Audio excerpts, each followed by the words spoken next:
All right, hi students. Now, in today's revision seminar, we will be doing 3 to 4 questions. So like before the class starts, let me explain a bit lah.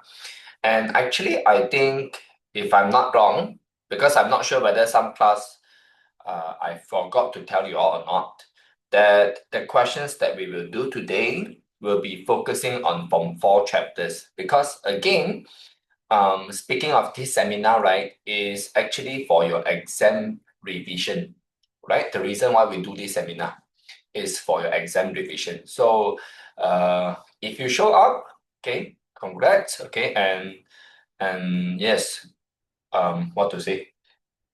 Good to you lah, okay, because you show up and you are here to study, okay, to do revision together with me. Yeah. And for the chapters that we will be doing will be from 4 chapter, we'll start with from 4 chapter 5 first, which is wave. Then, because wave is a very long chapter, so the questions that we will do, right, I have personally picked, number 1, I will do a questions related to refraction first. Then number 2, after that, we proceed to from 4 chapter 6, we do a questions from light and in the subtopic lens. Remember, from 4 chapter 6 is about light. So in that chapter, we will do questions related to this subtopic called, just like I said, light. Yeah, and then after that, we'll go back to from 4 chapter 4, heat. Then we will focus on the specific latent heat, which is the heat required for a substance to change in state. Remember this? You learned this last year. So, and because this midterm exam, now this term is called midterm, okay, because it's almost the mid of the year already. I assume next week you guys, I mean, different state, different timing lah. But then I know there are some states is actually starting exam next week already. Next week. So and yes, but of course it's not physics lah. It will be BM, those core subjects first. BMBI, sejarah, moral, all those subjects first. Yeah. So and this term exam, you will be tested on from 4 chapters also. And the reason why I don't do from 5 chapters is because from 5 chapters we just ended recently. Okay, so you can take out your notes for those from 5 chapters and remember to do revisions on that and on those chapters as well. Oh, you are most weak in chapter 5 and 6. Then okay, good. Then it's good that you come. Okay, lucky you. And also, and it's not lucky lah. Okay, what to say? Kudos to you. Okay, that you show up for this class. Now, I want you guys to turn your notes to the back to question number 7 at the back. Oh, by the way, let me explain about these notes lah. For the first few page, is actually the short notes you need to know for the from 4 chapters. Let's see, all those are the short notes. Okay, we simplify them into simple notes lah. But I'm not gonna go through them with you because notes is for you to go home and refer when you do questions. Some concepts or maybe some knowledge that you need to know, we actually put it here in the short notes. Okay, but I don't think is everything you need to know. And let me explain a bit lah. Let me explain about how we can achieve the most effective study. If you want to get the best efficiency in study, right, the best way will be doing questions actually. So I personally will advise you at the moment right now, you shouldn't be studying notes or textbook anymore. Don't do that. Because if you study those, unless you tell me you are a very fast reader, and when I say fast reader, doesn't mean you just read. You don't just read through. You understand one. You read, then you understand. But most of the time, we as a student, I have seen so many students. I don't really see one or two this kind of students where they can just read and then they understand one. So the best way, the most effective way, if you ask me, is by spamming questions. You spam more questions, you gain more experience, and that return is the best one, the best return. Okay, that means least time and then the largest effect, okay, where you learn a lot of things. Okay, so for the first few page, like I said, is basically short notes. And then you can see on page number 9, it's basically some questions for us, for you all to do, okay, from us, we give you to do. Those are the Form 5 chapters that actually we focus on. But then I want you guys to also look at the back there. Actually, we start another new set of questions. No, actually one set. But I remember we prepared 2 set one. Okay, hold up, let me show you. Actually, we prepared 2 sets of questions. Oh, okay lah, never mind. Don't need to go and find. As long as you know lah, the back there is all questions. Okay, so what I want you guys to do now, right, is to go to question number 7 on page number 41. Okay, starting from chapter 5, wave. Okay, it's a short question, so let us quickly finish this within 10 to 20 minutes. Then we move on to the next question. Next question is a long question for chapter 6. Okay, and then like I said, if we got time, we'll do chapter 4. And then if we really got time, I will come back to chapter 5. We'll pick another question. Okay, maybe interference lah. But like I said, it's just 2 hours. I cannot cover everything in these 2 hours.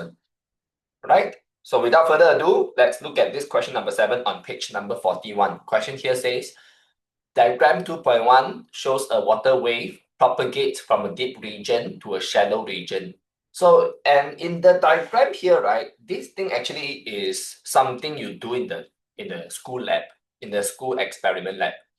Okay, or which means the lab, the what do you call that? Yeah lah, laboratory lah. Okay, yes, lab. And then this device is called ripple tank. Do you guys still remember? I mean, ripple tank is basically just a tank. Yeah, a tank, you fill it with water, and then inside the tank, when you fill water, right, at the end, on one side, you put glass block. So this view is actually the top view. Imagine you are seeing from the top view, and then you're looking at the tank. So you see a glass block like this. But if you see from the side, and the tank is actually made of glass, right? Just like an aquarium, okay, the fish tank. Now from the side where you will see something like this, not the glass block. And the purpose of why we put the glass block is to make the water become shallower. So this is the side view. You can write down, or actually the question says that cross section of the wave. Whenever you see cross section, that means that means side view. Okay, this is the side view, and then the diagram on top is the top view. So that's what the question didn't tell you lah. But then the question assume you to know. Okay, in case if you don't know, now I tell you lah. Okay, and like I said, the purpose of why we put the glass block is because we want to make the glass block, we want to make the water there to become more shallow. And that's what the question says there. Now the water is traveling from deep region to shallow region, and that's what you can see lah. And can you see there's no wave in the shallow region, because in question B, question will ask you to draw the wave in the shallow water. Yeah, but let's look at the question A first. So the question A asks, state the phenomenon of wave that will occur involved when the water passes through the shallow region. That means when the water from deep region travels into shallow region, the question wants you to answer what will happen. What is the phenomenon of wave that will occur? So this, the thing that will happen here is gonna be refractions. Because remember, when water wave travel from deep region to shallow region, and it also occurs the same when water travels from shallow region to deep region. As long as the depth changes, the speed changes. And when the speed changes, the direction of the wave will change also. So, and this phenomenon is known as the refractions of wave. So you write refractions of wave. And you know what? This is what you can do. In exam, not in exam. In exam, you can do this also, but I will prefer you to do this when you are studying. Now, when you're at home studying, right, you can actually write down, like for example, after you look at the question, right, you write down this, the chapter of this question and also the subtopic of the questions. So you write down the name, you don't have to tell the number for the subtopic. From Form chapter 5, like I said, it's a very long chapter. Oh, it's okay, it's okay. We just started. So from Form chapter 5, this one page number 41 for your midterm seminar notes. From Form chapter 5, and then you write down the subtopic lah. The name of the subtopic is called reflections. Okay, so even if you ask me lah, is which subtopic is that, I also don't know the number for the subtopic. Okay, I just remember there's so many subtopic in chapter 5. There are reflections, reflection. Remember what else? You also learn about this thing called diffractions, interference, and then at first, yes, diffraction also, yes. And then at the starting of the chapter, you learn about the characteristic of the wave. And that's the first subtopic that I remember. That one is 5.1. But like I said, 5.1, not important. You write down. And the reason why I want you to write down, right, is because you'll be more clear about what is the question asking. Okay, you'll be more clear about the whole picture, on what concept, what formulas to use in the question. Yeah. So the next one will be question B. For question B, the question here says diagram 2.1. The question wants you to draw the wave fronts. Remember wave fronts? Wave fronts means the wave pattern. So if you forgot, write down. Wave fronts means wave pattern of the water wave that propagates. Now, if you forget this word again, also you write down. Propagate means travel. So when the water travels in the shallow water region, that's why I say in the diagram, you don't see the pattern of the wave in the shallow region. So that's what the question wants you to do lah. Okay, and in order to draw the pattern of the water wave in the shallow region, you need to know the direction of the wave first. Right? Can you see this horizontal line with an arrow? That's basically the direction of water wave before the wave enter the glass block. Before it goes on top of the glass block lah, like this. Okay, before. But after the water wave goes on top of the glass block, and then like I said, the glass block make the water become shallower. They're just like this. All right, not? So, and we should remember that when the depth changes, the speed of the water wave will change. And do you guys still remember how does the water wave change? Page number 41. 41. 41. So again, back to the question. Do you guys still remember how does the speed of the water wave change when the water wave travel from deep region to shallow region? From deep here, that deep, shallow, right? How does the speed change? Exactly, the speed decreases. The speed becomes slower, correct? Okay, so you can write down yourself because you need to refer to this changes of speed. So you know how the direction will change. Remember, the direction of the water wave changes according to the speed of water wave. So, like I said, it changes according to the speed, right? So you need to know how the speed change. Then only you can tell how the direction of the water wave change.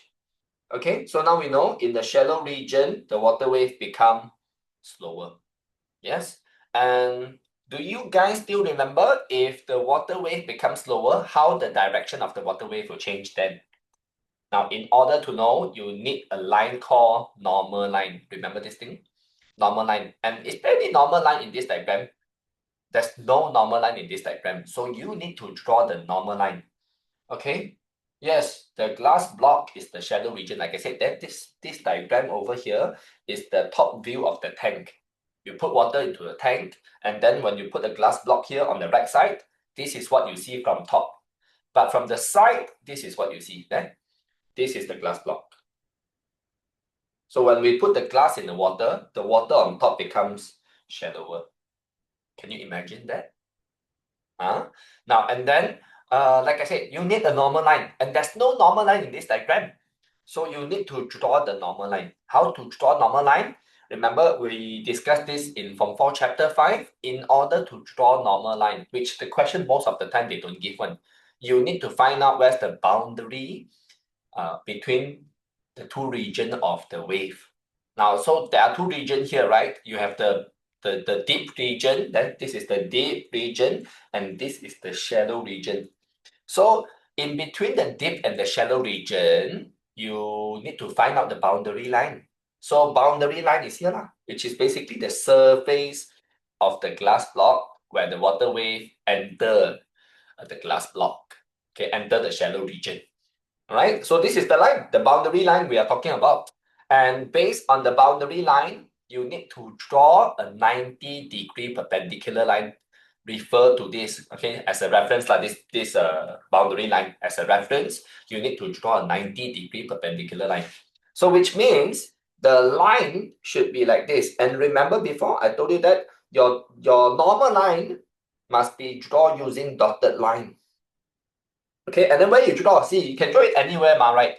But you must draw at the point where the wave enter the surface. That this is the boundary line, and this horizontal line here with the arrow one is the direction of the incident wave. Remember we talked about this? Incident wave means the starting, the starting of the wave, right? And then this incident wave touches the boundary at this point. Then the big highlight here. Oh, let me show you. I erase the highlight. Now it is at this point because this is the point where the wave touches the surface, and again the surface boundary line, and then this is where it touches. So it's at that point. So your normal line has to your normal line has to cross that point. And then remember, when you draw your normal line, remember your normal line has to be dotted line. Okay. So, and in order to show your teacher that this is a perpendicular line, you have to show one, or don't just say that, oh, this is a perpendicular line. Yes, it looks like a perpendicular line, but still you have to show your teacher that this is a perpendicular line by drawing this 90-degree square edge in between the dotted line and also the surface of the glass block. Okay, like this. I think feels like not nice. Okay, like this. Okay, like whatever. Okay. So and after you draw, then the next thing you do, remember I told you before, you put your ruler on this incident wave. Okay, you put your ruler like this. So imagine this red line is your ruler. Now, and this line over here, it shows you the direction of the wave if the wave didn't refract. Okay, that means if the direction of the wave didn't change, the wave should have traveled like this one, straight. Right now, but then the reason now is, okay, the reason why I want you to draw is because I want you to know this is the original pathway, right? The original direction of the wave travel. Now, and then based on what we discussed just now, when the water wave enter the shallow region, which means the glass, then when the depth becomes shallow, the speed becomes lower. And do you guys still remember how does the direction of the wave change when the wave enter a shallow region, when the speed of the wave becomes slower? Now, there are two ways that the direction of the wave can change. Either the wave will bend away, or the wave will bend towards, right? Not, but which one do you guys still remember? Let's see, this one is called bend towards. I say this is bend towards because see, the normal line is below the direction of the wave. And this is the original pathway, and this is the dotted line. So the dotted line is below the direction of the wave. So if the wave bend towards the normal line, then it has to bend downwards. But if the wave bend away from the normal line, then it goes up. So you have to remember, when the speed of the wave becomes slower, the direction of the wave will change, and it will bend towards the normal line there. So as I said, the normal line, this dotted line over here, is below the direction of the wave. And it was like this. So now it bend down, go nearer to the normal line. Okay, that's what happened when the water wave enter a region that causes the speed of the wave become slower. And again, like I said, this is basically what happens when the speed of the wave decreases. So once you get that, don't forget also you need to draw, a perpendicular line to show the pattern of the wave. Remember, so I said just now, the wave length means the pattern of the wave, 90 degree also. See, I purposely draw a horizontal line and a vertical line because the angle in between the vertical line and the horizontal line is 90 degree, right? Then like this. So once I know this, then I put it here. Then That's basically your normal line. I mean not normal line, sorry. It's called the wave fronts. Wave fronts means the wave pattern. The pattern of the water wave. So and this is the pattern of the water wave. And then remember there's something you need to pay attention to when you draw. When you draw, you need to make sure, right, the distance between wave becomes closer than before. There. See, this is the distance of the water wave before the water wave enter the shallow region. Right now, and you guys still remember the name that we used to call the distance between water wave is called wavelength, and the symbol is this sign is called lambda, right? It's a Greek alphabet, right? So and I call this as lambda d, lambda d, because the wavelength of the water wave in deep region, and then you have the lambda s. Lambda s means the wavelength of the water wave in shallow region. Okay, like this. Lambda s, lambda d. Or you want to use lambda 1 or lambda 2 also can one. Up to you there. Even if you want to put lambda 1 and then lambda 2 also can. You don't really need to specify lah. As long as you differentiate them. Because both of the symbol have to be lambda, but then you have to give another extra sub-symbol to differentiate them. Okay, and do you see the difference between the lambda 1 and the lambda 2? Lambda 2 is closer, right now. The distance between wave to wave in the second diagram, and not second diagram, in the shallow region is closer compared to the wavelength of the wave in the deep region. In the deep region, the distance between wave is further away from each other. So, and the reason is because that, remember how do we calculate wave speed or not?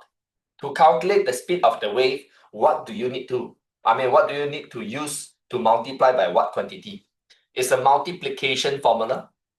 And do you remember what multiplied by what gives you the speed? Okay. Will the teacher check if our line is exactly 90 degrees using a protractor? No. As long as you draw this sign there. But and again, as long as you draw and it doesn't look like very off, as long as it looks okay, then the teacher will accept one. Okay. So and now and back to my question. Do you guys still remember that what formula do we use to calculate the speed of the wave? We use speed of the wave to calculate. We use frequency of the wave. Do you remember this formula? We always use the frequency of the wave. Yes, F lambda, correct. We use the frequency of the wave multiplied by the wavelength of the wave. Right? And so this formula can be used to explain why the length of the water wave in deep region and also the shallow region is different. That in deep region, the wavelength is longer. That means the distance between water wave to water wave is further because the speed of the wave is faster. And because if you look at the relationship between the speed of the wave and the wavelength, they are directly proportional to each other one. So which means if the speed is faster, the wavelength should be longer. And in other words, means if the wave is slower, the wavelength will be shorter, which means the distance between water wave to water wave and distance between waves will be closer. Is that clear? So the formula is used to explain why the length of the wave has to be closer and also further. Closer in the shallow region because slower, and then further in the deep region because faster. Are we good about this? Okay, everything? Here, now then let's proceed to the next one. So for next one, question C then asks, diagram 2.2 shows the cross-section of the wave. Yeah, of course. Is there a reason why the wave moves towards the normal? It's because it becomes slower. So you have to remember this, that when the wave becomes slower, it bends towards the normal line. If let's say now the water wave is becoming faster, then the water wave, the direction of the water wave will bend away from the normal line. Yes, enter shallow region, become slower. When the water wave go into shallow region, it becomes slower. So slower, then it will bend towards the normal line. So that one is something you need to remember. You need to memorize one. Okay. That means the behavior of the wave. Yeah, then the next one, C, back to the question. So that is basically the cross-section of the wave. Cross-section means the side view that I told you just now. Cross-section means the side view of the wave. And now the question wants you to calculate the ratio of the speed of water wave in the deep region to the speed of the water wave in the shallow region. The speed of water wave in the deep region, V1. Two means that you have to draw this sign. I don't know what this sign called, but then you have to draw this sign to show the ratio because the question wants you to find the ratio. Okay, to the speed of the water wave in the shallow region, V2. So which means that you can write this now. The question is asking you to find the ratio of V1 to V2, right? So we have to find out the speed, then only we can know the ratio in between. Again, question, that's what the question wants, right? So how do we find the speed? Does the question gives us the speed of the water wave in the deep region and the shallow region? If you look at the question, obviously the question didn't give you any, they didn't give you any speed for the information, right? Not for the speed of the water wave in the deep and also in the shallow region. So if the question don't give you the speed, right, then how can you calculate the ratio for the speed of the water wave in the deep region to the speed of the water wave in the shallow region? Right? Not if the question don't give you the speed, how can you find the speed then? How can you find the ratio then? So but actually, even if the question don't give you speed, you can actually find the ratio for the speed of water wave in deep to shallow region. But how? Okay, actually very simple. Then do you guys still remember how can we calculate the speed of the water wave? The speed of the water wave is calculated using the frequency multiplied by the wavelength, F lambda, right? Yeah. So over here, the F lambda, yeah, both is the speed of the water wave. So as long as you want to calculate the speed of the water wave, you can apply this formula, right? And basically, we have to use the wavelength in the deep region. And then of course, when you want to calculate the speed of the water wave in the shallow region, then you have to use the wavelength in the shallow region also lah. Right now? And then, but can you see I didn't write the sub symbol 1 and 2 for the frequency? That's because the frequency never changes when the frequency is always the same, no matter whether the wave is in deep or shallow region. The speed of the water wave, the frequency of the water wave is always the same.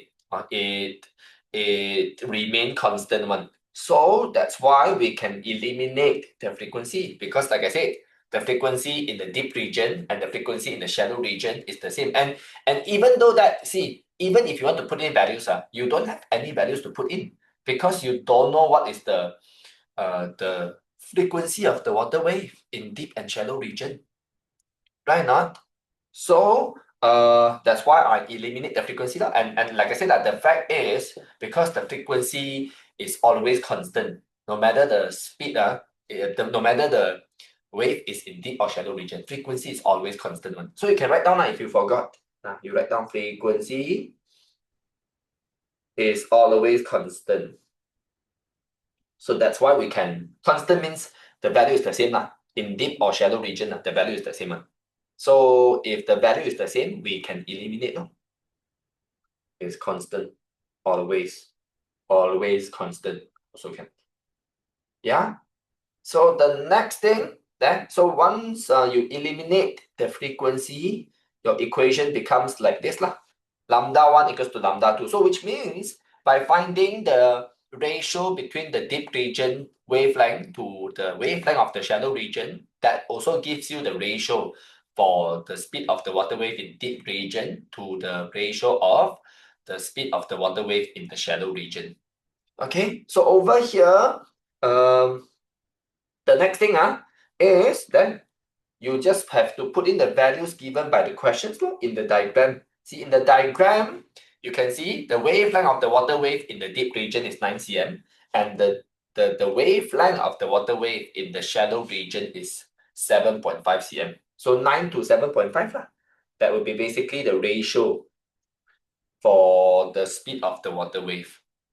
Yeah, but then If you remember before, that's what you learned in what your math, right? In mathematics, you learned before, your ratio cannot have any decimal point one. The values in ratio shouldn't have any decimal point, right? Not so. If there's no decimal point, what you should do next is you should multiply. I mean, make it become the smallest whole number, okay, with no decimal point one. Yeah, so how do you do that? Very simple, just times 2 lor. Because 7.5 times 2, that will give you a whole number, right? Not so times 2, then you will be getting 18 to 15, right? 18 to 15. But 18 to 15 is also not the final answer for the ratio. You should simplify it to the simplest number. Okay, to the simplest number of simplest means you have to go and find out the common factor and then divide these two value by the common factor. So the common factor between these two value, and because the reason is because these two value can still be simplified. Right now, that is not the smallest value between these two. So the smallest value between these two is okay, again you have to find out the common factor. So these two number can both be divided by 3. So you just have to divide the value by 3. So 18 divided by 3 gives you 6. Right now, and then 15 divided by 3 is 5. Yeah? So that's basically the simplest ratio. Right now, you have to show the simplest ratio. So the answer, that's what the question wants you to find out. The ratio between the speed of the water wave in the deep region to the speed of the water wave in the shallow region is 6 to 5. Is that clear? That's basically your answer. Then after that, that's all for the question number 7. Now, once we are done, then we proceed to question number 8. Now, question number 8 will be basically from Form 4 Chapter 6. From 4 Chapter 6, the question here is regarding lens 1. Let's see. The question says, the diagram 5.1 and the diagram 5.2 shows how parallel light rays pass through two different types of lens. So this question is related to lens 1. From 4 Chapter 6, the title is light, but then like I said, we write down the name of the subtopic, not the name of the chapter. Yeah, writing the name of the chapter is not that hard. A very simple one. Okay, so is lens. Okay, I forgot also, like if you ask me honestly, I also don't know. I also forget that lens is from which number the subtopic. Okay, but doesn't matter, like I said. That's not important. Now and then, so you look at the diagram, can you see what happens to the light rays? The light rays in the diagram 5.1 is focused to a point, where the light rays in the diagram 5.2 is spreaded away from the lens. After the light ray passed through the lens, the light rays spread away. Right now, and then the question A here asks, based on the diagram 5.1 and 5.2, they want you to compare the type of lens used. So you can, there are two names for each lens. That means the lens in the diagram 5.1 has a name, okay? And has two names, sorry, because like I said, each lens has two names. So the diagram 5.1, that lens has two names, and the lens in the diagram 5.2 also have two names. Yeah, so it depends on how you want to call it. So like for example, you can name the lens based on its shape. Do you guys still remember what is the name of this shape? And what is the name of this shape? So in diagram 5.1, that lens is called a convex lens. Then because the question wants you to compare. Compare means you have to tell the name of the lens. So you tell the difference. So like I said, you can tell the difference by the shape of the lens. So the lens in diagram 5.1 is a convex lens because of the shape. That's how you know that it is a convex lens. Right now, and in the diagram 5.2, and the lens in diagram 5.2, yeah, in the diagram 5.2 is a concave lens. Simple. okay, based on the shape. Now, then the next one is number 2. Then you can see the question says that is what we discussed. And also just now I told you there are 2 names, right, for each lens. So other than this answer, you can actually also answer another answer. Okay, you can write another answer one. So the version number 2 is by telling the question that the behavior of the light after passing through the lens. Then you can see just now from diagram 5.1, the light rays focus to a point. So this type of lens is called a converging lens. Okay, it's another name of convex lens. But when you write this answer, choose one to write. Either you write the one in the first row or you write the second row answer. Please don't write these 2 because they only ask you to compare one time. Yeah, and then concave lens has another name called diverging lens. So that means AKA also known as a convex lens, also known as the converging lens. Concave lens, AKA the diverging lens. Are we good? Are you guys following on this? Now, if you guys are okay, then let's proceed to the number 2. So the second question asks you to compare how the parallel light rays propagate. Again, just like I told you, the word propagate means travel. So that means how the light rays travel after passing through the lens. And yes, the diagram in diagram 5.1, the lens in 5.1, convex lens is known as a converging lens because converging means focus. And because the light rays focus to the focal point. Right not there? So in diagram 5.1, what happens? The parallel rays of light, the parallel light rays converge towards a focal point. Okay, it converge towards the focal point after passing through the convex lens. Am I right? After passing through the convex lens. Then the second one in the diagram 5.2, then what happened? In diagram 5.2, okay, then this is what I'm going to do. I'm just going to copy and also paste again. Basically, almost the same one. Only the keyword we have to change. And then I change the color. So you can see this is actually the second point. So in diagram, now I change the keyword. From 5.1, I change to 5.2. The parallel light rays is not converge, it is diverge. Okay, and then just now it was converged towards, right? Now it is diverged away from the focal point. So one converge towards, another one diverge away from the focal point after passing through. Just now convex lens, now concave lens. Okay, we good about this? Yeah, hold up. Like this. Can Then the next one. For the next one, the question number 3 asks, compare the position of the focal point of the lens. So you can look at the diagram. You will see that the focal point, one is behind the lens, one is in front of the lens. Okay? So very simple, just compare. So when you compare, just answer. One is in front, which one is behind. You have to tell which one in front, which one behind.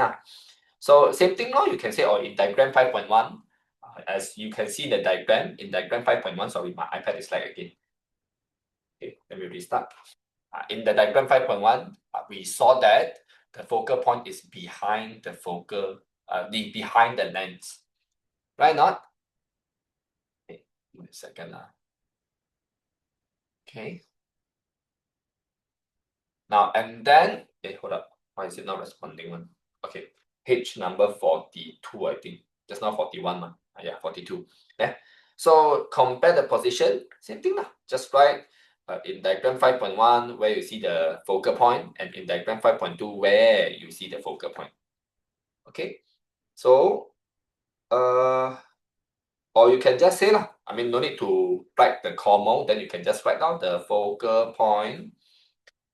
Okay, the focal point in the diagram 5.1.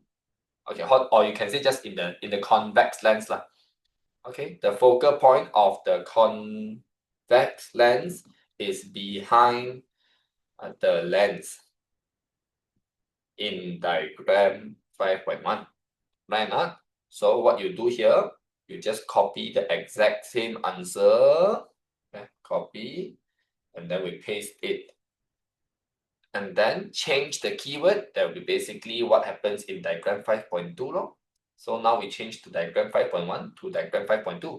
And then we change the convex lens to concave lens. Behind, then we change to in front. You just have to change keywords. And most of the time, the answer, when question asks you to compare something, the answer is always repeated one, as long as you change the keyword. Is that clear? Are you guys following? Or you need time copy? Okay, come, you copy first, but copy quickly. Because we don't have the time, we don't have all the time in the world. We have to be quick so we can do more questions. Okay. Now, then next one. For next one, the question asks B, based on the answer in A1, A2, and A3, which is the comparison that you do just now. Now, the question wants you to state a conclusion. So whenever question asks you about conclusion, right, is actually another way of asking you to relate the things that you compared just now. Or you have to, based on the comparison, relate those quantities together. Okay, sometimes it's quantity, sometimes it's basically your observation. So our observation here, the question, okay, you have to look at what the question asks. So B1, the question asks, they want you to state a conclusion regarding the type of lens and also the propagation of light after passing through the lens. Basically, very simple. So you just have to tell what type of lens you use, and then when you use that lens, what happens to the movement of the light. So you can write this when the convex lens is okay I think this is too long we can just write what happened to the light So the parallel light rays will converge towards a focal point, converge towards the focal point, okay, after passing through convex lens. So this answer will be much more shorter. Convex lens, like this. Yeah, and then same thing, like I said, you just have to copy and paste, because every time whenever question asks you a comparison, then you just have to write two different answers, but they are basically same thing, just change the keyword to make them become different answer. So parallel light rays, at first it will converge towards the focal point. Now the second one, it will diverge away from the focal point. Diverge away from the focal point after passing through. Just now it was convex lens, right? Now it is concave lens. All right. Yeah. So, and afterwards, the next one for B2, then the question asks you to relate the type of lens and the position of the focal point. Same thing, I think the answer is the same word for this one, except now you change the name of the lens to convex lens, and I think we did what? Then the type of lens and the position of the focal point, which is the same. The focal point of the convex lens is behind the lens in diagram 5.1, and the focal point of the concave lens is in front of the lens in diagram 5.2.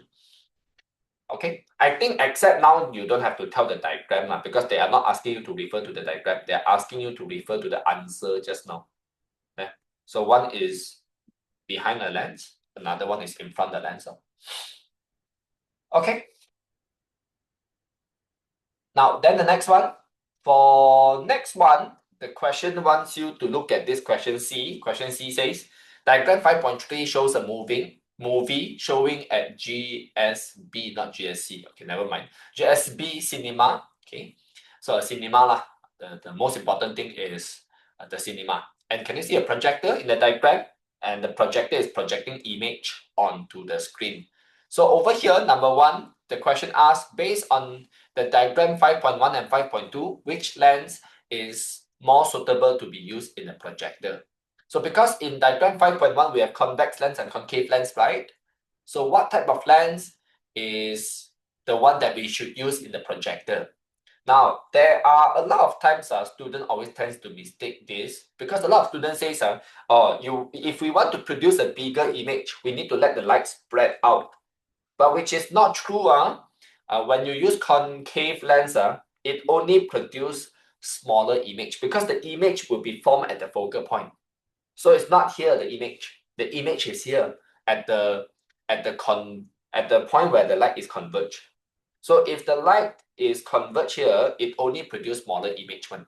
So remember if you want to produce a bigger image, you must use convex lens. Question number 2. Question number 2 asks you that state the reason for your choice. You must use convex lens because only convex lens can produce bigger image. Not only that, only convex lens can produce a real image. And if you remember before, in chapter 6, we discussed this. A real image means the image that can be projected onto the screen. If you want to see an image on the screen, right, you must use convex lens. If you use concave lens, the image cannot be formed on the screen. So that's the reason. So state the reason of your choice in answer 1 is because to produce a magnified, right? A magnified means bigger image. Because in this chapter, we don't say bigger one, we say magnified. Yeah, so to produce a magnified and a real image. So in order to do this, you must use convex lens. Is that clear? Now, then the next one. For next one, the question asks you to state the characteristic of the image formed on the screen in diagram 5.3. Then basically, that's a magnified image and it is a real image. Confirm it is a real image one. Because if it's not a real image, now the opposite meaning of real image is virtual image. Now, and remember, virtual image, the definition for virtual image is the image that cannot be formed on the screen. So if you see the word virtual image means this image cannot be formed on the screen. You understand what I mean? So that's why over here, we know that the image we see is definitely a real image and definitely a magnified one, because the screen will be projecting a bigger image for us to see on the screen in the cinema. Yeah, magnified, real, and if you remember, right, real always come together with inverted one. They are a pair of characteristic. I say a pair means they confirm come together one.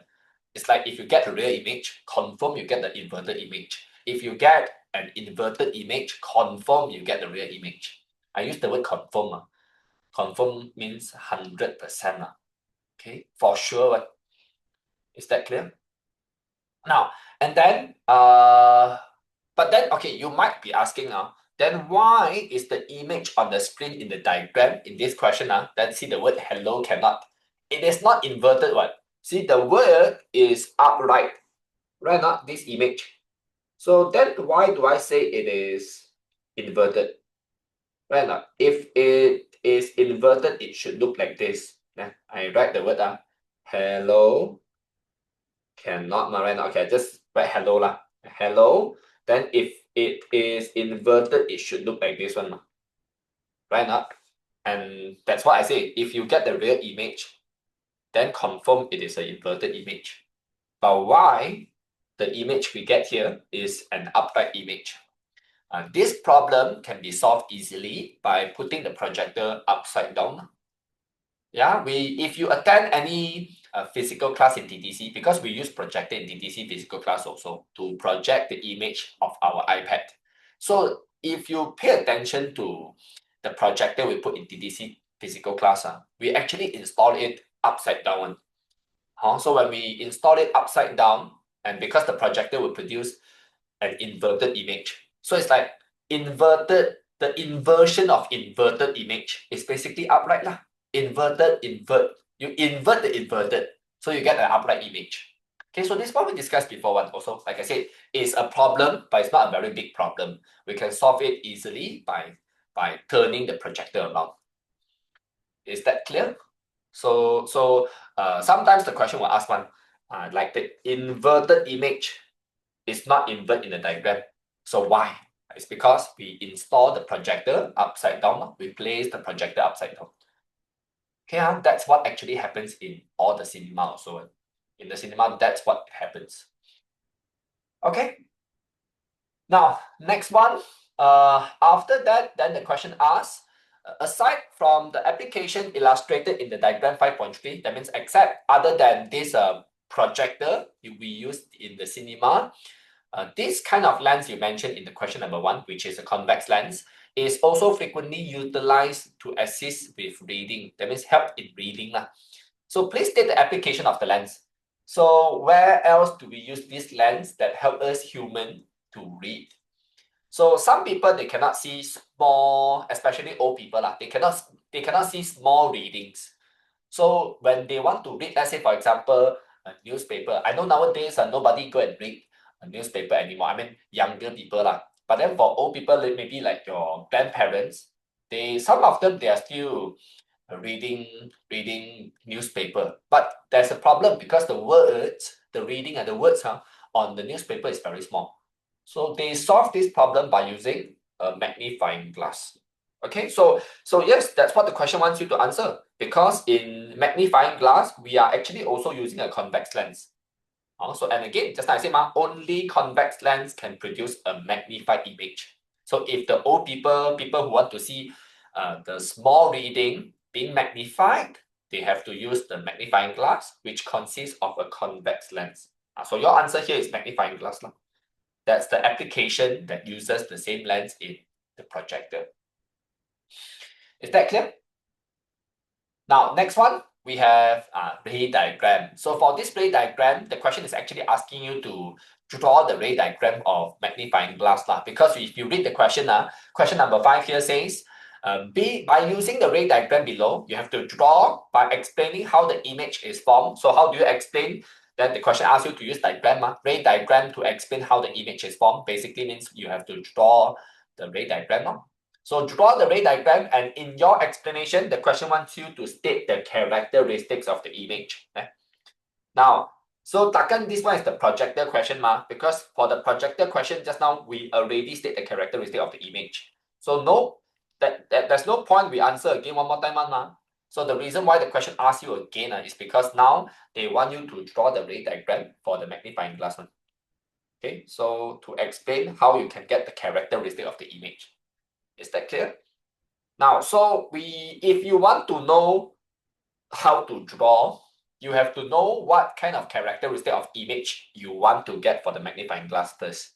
So let me tell you what, for magnifying glass, of course, we want a magnified image, number one, because that's the reason why we use magnifying glass, right? And it's called magnifying glass because we want to magnify the image. Takkan you use magnifying glass to produce a smaller image one, right now. So like that's why I say confirm if the name is called magnifying glass, of course we want to make the image bigger Can we magnify the image? Yeah, and then other than that, when like I said just like I said, some old people they cannot see small wordings, so that's why they use magnifying glass. And you must make sure that the wordings that is seen from the magnifying glass, after applying the magnifying glass, we want to see those words that is all in upright one, that are all in upright. If they are terbalik, how can we read? Right not? So that's why must be upright. And just now, remember I told you, real and inverted image always come together in a pair with real image. So in other words, upright image comes together with virtual image. So this is the image characteristic that you'll be getting in magnifying glass. So okay, that this answer is the answer for this question. The question asks you to state the characteristic, that this is it. So in magnifying glass, we want the magnifying glass to produce this kind of image. But in order to get this kind of image, what should we do? Where should we put our object? We have to put the object at which location here? See, they give you a big ray diagram, right? But they didn't draw the object for you. So this one, last year I told you before, is the harder question. There are two different difficulty. One is the easier one, and then another one is the harder one. So this one is the harder one. I say that this one is the harder one because you need to decide where you want to put the object yourself. The easier one, they will draw for you already one. So you just have to draw the ray diagram. That one is the easier one. Okay, like I said, in order to know where to put the object, you have to first know what characteristic you want first. But this one really requires you to use a lot of experience. You need to do a lot of questions. So for this one, so if you remember, previously we have discussed before, if you want to produce a magnified image, you must put your object in front of 2f. Okay, that means, okay, shorter than 2f. Your object distance must be shorter than 2f. So to get a magnified image, if you put your object exactly on 2f, you will get the same size image. And then if you put further than 2f, means if your object distance is further than 2f, then your image becomes diminished, becomes smaller one. Okay, but then now over here, okay, if you know this is f, then you can find out where is 2f lah. But then if you put your image, your object in between 2f and f, let's say you put your object here, you will get a real image one. But we don't want a real image because just now I said, if you get the real image, the real one will be inverted one. We want upright one. So to get the upright and virtual image, right, you have to put your object shorter than, your object distance has to be shorter than the focal length. So if you combine these two conditions, which means you have to put your object lesser than the focal point, shorter than the focal length. Because as long as you put your object at the distance shorter than the focal length, it will also be shorter than 2 times of focal length. Right now, you put your object here. Okay. So how to know where to put? Like I said, you need to do a lot of exercise. So, but like I said, I tell you now, if you put your object at the distance lesser than 2 times of focal length, your object will be magnified. But we don't just want magnified. We also want the image to be upright. So if you want your image to be upright, you have to put your object at the distance shorter than the focal length one. Okay. So this is the revision we are doing now. And then remember, if you are drawing your object yourself, please don't forget to label your object. Okay, because you are drawing it yourself. Unless the object is being drawn by the question. If the question didn't draw, you draw yourself one. Whatever you draw, remember to label. Okay, so then the next thing is you draw the light rays like this. And then you can always draw arrows to show the direction of the light rays for every light rays you draw. Okay, so number one, remember the light rays of the object will travel horizontally towards the convex lens, and then the light ray will be converged towards the focal point because you are using a concave lens. If you're using concave lens, then the light ray will be diverged away. Right? So the light rays are focused towards the focal point. And then after that, after the light rays focus to the focal point, next thing that happens is the light rays will travel, the second light ray is that the light ray will travel from the tip of the object towards the optical center. Okay, so the second light ray is always the same one for all kinds of lens. As long as you are using lens, the second light rays, right, will always be traveling from the tip of the object, that means the head of the object, towards the optical center. Confirm like that one. Okay, and then, but do you see any intersection between these two lines? This line and this line? No intersection, right? If I further increase the length of it, if I increase the length, will I ever be getting any intersection between these two lines? Also, I will not be getting any intersection. See, because they are getting further and further away from each other. Right not? So if we want to get an intersection between them, okay, so what should we do? If we want to get intersection, very simple. You can just extend the line to the other side because as long as these two lines is not parallel line, you will always get intersection. You will only not get an intersection when you have a parallel line. Parallel line, you learn in mathematics, they will not be intersecting with each other. So like I said, As long as you are not getting a parallel line, you will always get an intersection point. So it's just better whether the matter of where only, no? So if it's not on the right side, then it will be on the left side, no? Like this, then you extend the line until you get the intersection on the other side. And then remember, because that line, you extend yourself one, right? So those are the virtual light rays, not real one. It's a virtual light rays. You extend yourself one, right? Not. So use dotted line to draw. So after drawing the solid line, you can use your eraser to erase bit by bit, so to make it become the dotted line, right? And because then can you see the intersection is here between the two lines, the intersection. So at that intersection, draw a vertical line from the intersection towards the principal axis. The principal axis means the horizontal axis. The vertical one, this is called the axis of lens. The axis of the lens. Okay, the lens axis. And there's one thing you need to remember, because can you see the image is formed at the dotted line here. Is formed by the dotted line in between the intersection of the dotted line. So the image, you also have to use dotted line to draw the image like this. And then don't forget, when you label, don't forget to label it image. Okay, like this. Done. And that basically is the characteristic that we discussed just now. Just now we said we want a magnified image. See, the image is bigger than the object. Number two, we want to get an upright image. Upright. How do you know upright? Both of the arrows is pointing at the same direction, means they are upright. Then a virtual, we use dotted line to draw to show that it is a virtual image.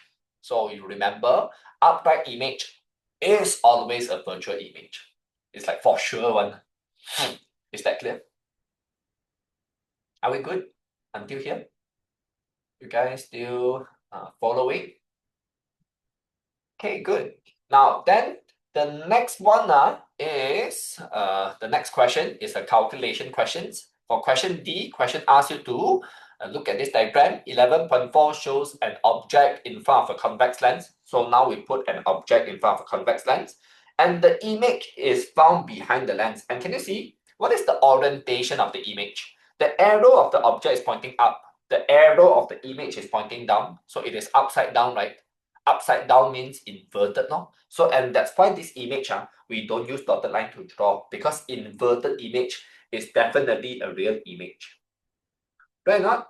So you have to identify whether it is a real image or whether it is a virtual image. Now later I tell you why, but you have to identify first one. Even in calculation questions, see now we are doing calculations, but I also go and identify the characteristic from the diagram. You don't have to go and think, just look at the diagram. You see inverted, confirm it is real image one. That's what I've been repeating just now. So number one, question asks you to calculate the focal length of the lens. So do you guys still remember what is the symbol that we use to label focal length? Focal length is labeled using a small letter F. Yeah, not capital letter F. Capital letter F is focal point. It's not the quantity, it's just a point. It's a name of a point. The short form for the name, focal point, capital letter F. And then small letter f means focal length. Okay, and then next one is, now if we want to find the focal length, we have to apply the formula to calculate focal length. So there's a formula where we call it the lens formula. Remember or not? Lens formula is basically 1 over f, and you have to do this one. 1 over f equals to 1 over u plus 1 over v. 1 over u, the u is the object distance. If you remember, it's the symbol for object distance. And then plus 1 over v. And v is the symbol for image distance. One is the object distance, another one is the image distance. Clear? Now just have to sub in the value. So from the diagram, okay, just now then there are some values given here, but we haven't labeled them.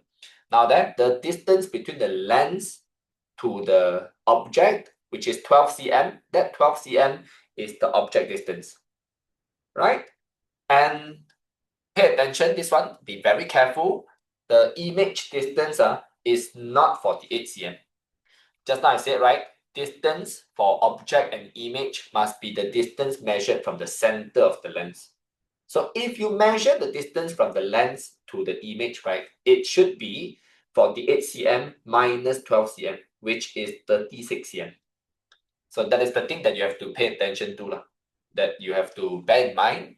Be careful that you don't use 48 cm.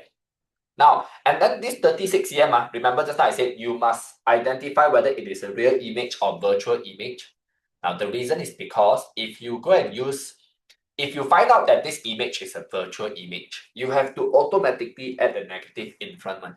If, like I said, if this image is a virtual image in the question. Because in exam, I don't know whether they will give you, when they ask you to do calculations, I don't know whether they will give you real image or virtual image. But my question here is giving us a real image. So real image, then you just use 36. Okay, just use the value as the value given in the question. No need to add any negative sign in front. But if it's a virtual image, like I said, if. Okay, so over here, the object distance is 12 cm, and we have found out that the image distance is 36, not 48. So they purposely give you the 48 one. So be very careful in the question also. Whenever you want to measure object distance or image distance, or even focal length also, you have to measure from the center of the lens, not measure from object to image or anywhere. Okay, as long as you remember, always from the center of the lens. All right, and then to do this calculation, very simple you have to change the denominator to the same value right now. And can you see 12 is actually a common factor. I mean, not common factor it's actually a factor of 36.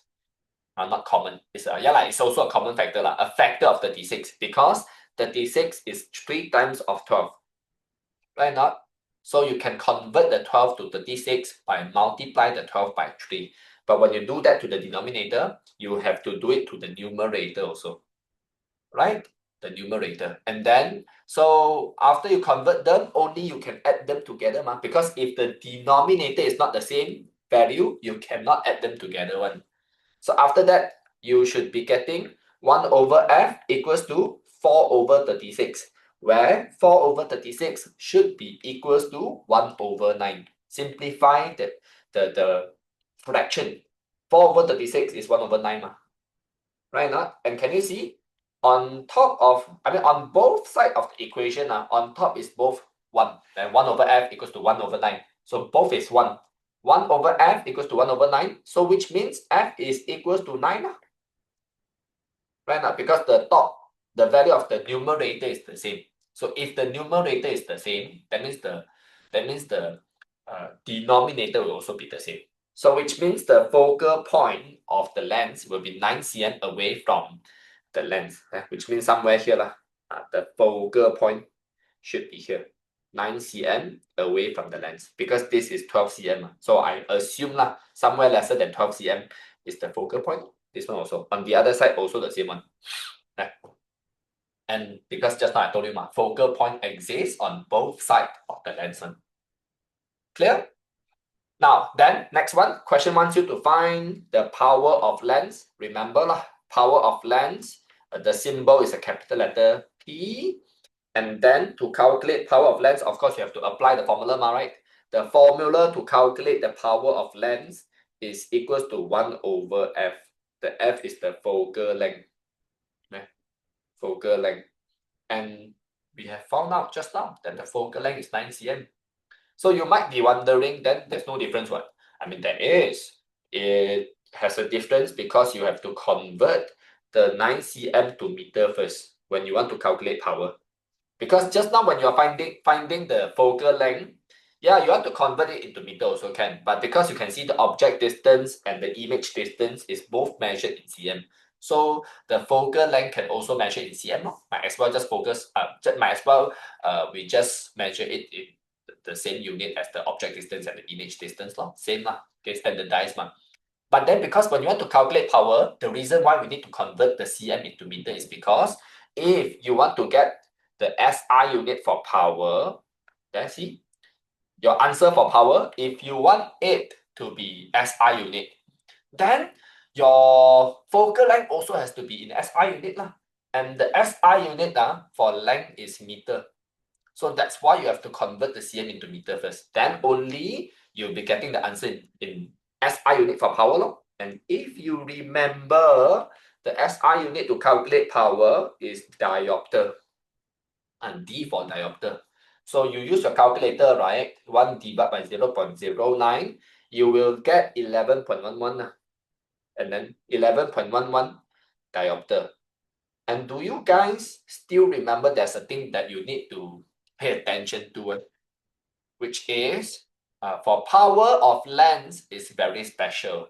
Whenever you get positive value right now, usually like I say, usually when we get positive value, we don't put positive sign on. Right now, because positive then positive lah. Only when we get a negative answer, then we put the negative sign right in front of the value.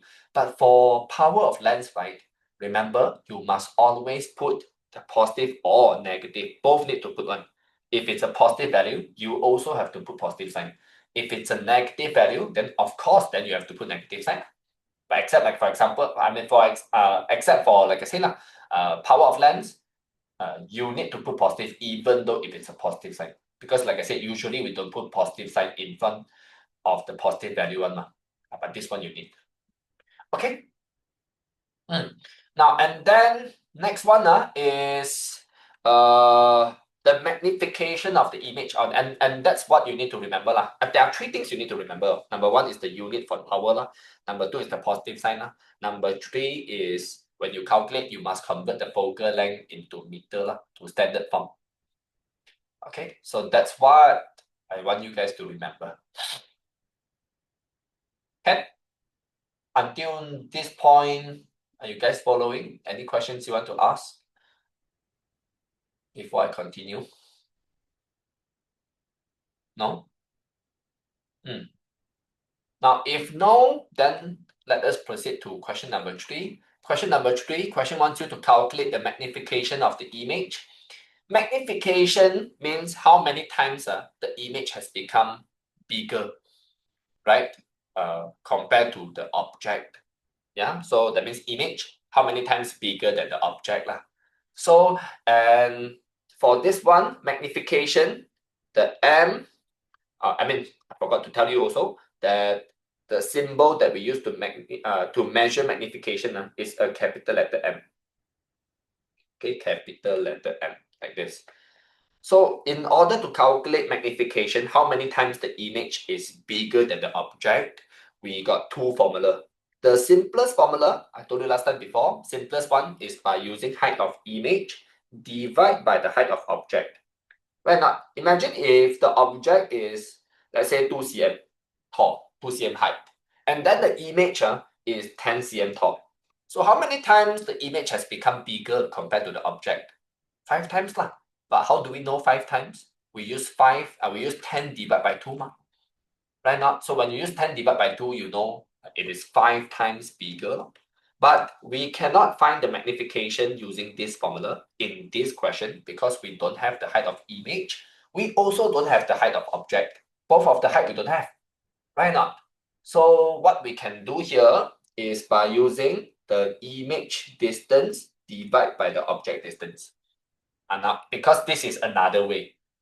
When we don't have the height of image, we can use this formula. All right. So over here, the image distance of the image, just now we got to be 36 cm, right? That from the question. On top there, just now we got it already. So object distance also we have, which is 12 cm. So if the object distance, if the image distance is 36 cm and the object distance is 12 cm, so it will be 3 times. 36 divided by 12 is 3 times. So you can just, so that means the image will be 3 times larger than the object. 3 times. Okay. So remember this formula, because you need to apply the formula one. And all the formula, not just this one, the power of lens formula, and then just now the lens formula. Because if you don't remember this formula, you won't be able to calculate the answer one. Now you're able to calculate the answer because I calculate the formula, right? So you must remember all this formula. Clear? Moving on to the next one, question E. The question E says, the lenses are often used to correct eye defect such as myopia and hypermetropia. So we discussed a bit on this. Remember that myopia means short-sightedness. If you don't know, you can write down. Myopia is known as the short-sightedness, and then hypermetropia is the long-sightedness. So do you guys know what happens? Are you guys wearing specs like me? Now, when you wear specs because of short-sightedness, do you know why are you wearing specs? I mean, obviously it's because we cannot see clearly, yeah. Right not? If you can see clearly, you don't need to wear specs, right? Right not? The only reason why we wear specs is because the specs help us to see clearly, right? So, but the reason that causes us cannot see clearly is because the light is not focused on retina. In order for us to see clearly, for humans, not just us, I mean, when I say us means all humans. For us to see clearly, the light rays have to form on retina because retina consists of all the light receivers, right? Light receptors inside the cells. That's what we learn in biology, in science. So for example, me, when I take out my glasses, I cannot see clearly one. That's because the light rays, when it go into my eye, it focus too early in front of the retina, just like what you see in this diagram 5.1. See? Where's the focus of the light ray? The light ray focus here in front of the retina. Right now, which the light are supposed to focus on the retina, not in front of the retina. Right now? So, but when I wear my specs, I can see everything clearly. Why? Because when I wear the specs, the light rays will be able to focus on the retina. Okay? And then because, again, the retina has all the light receptors in the cells. So, and when it receives the light, it will send the impulse to the brain. The brain can process all the image, so you can see everything clearly. So objective is to make the light rays focus on the retina. But how do we do that? See, now the light rays focus too early, How do we make the light rays focus later? Slightly later, Too early? Yeah. Too early. Here, we want the light rays focus later a bit at the retina. And in order for that to happen, we diverge the light rays. And to diverge the light rays, we wear specs that is made of concave lens, because concave lens is a diverging lens. Right now, just now we discussed converging lens is, not converging. Concave lens is a diverging lens. And concave lens looks like this. It curves inwards one, like this. So this kind of lens, when the light rays passes through, you can also draw a dotted line in the center, that this is the axis of lens. So starting from the axis of lens, the light rays will be diverge, and then after diverging, and because in our eye, we have eye lens, so the eye lens will converge the light rays, because the eye lens is a converging lens, it's a convex lens, right? Can you see? Our eye lens is a convex lens. So therefore, it will converge, because convex lens is also known as a converging lens. Okay, so this one, you can also draw another dotted line here to show the axis of lens. Okay, then our eye lens is a convex lens, and a convex lens is a converging lens where it will focus light rays on. Yeah, this one also, same thing. We draw a dotted line at the center here to show the axis of lens. Same thing here, see?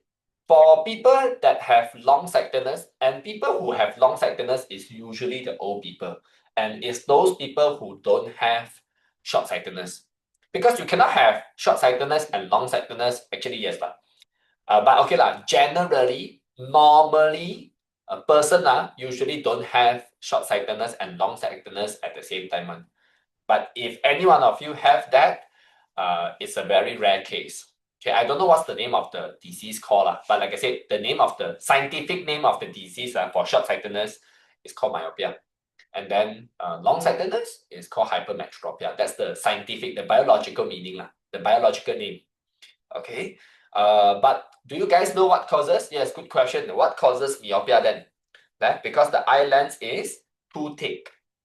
Because when we grow up from children, when you go through puberty or when you grow up, okay, you become bigger size, right? Your eyeball also become bigger one. So there are two reasons. Either your eye lens becomes too thick, the growth of the lens is faster than the eyeball. So the lens become too thick for the eyeball, then the light rays will focus too early. There's another reason, it's because your eyeball grow too big. So, but then the lens cannot follow. So if the growth of the lens cannot follow the growth of the eyeball, also it causes short-sightedness. Because if the eyeball is too big, but the eye lens doesn't become bigger, so that the light ray become focused too early in front of the retina.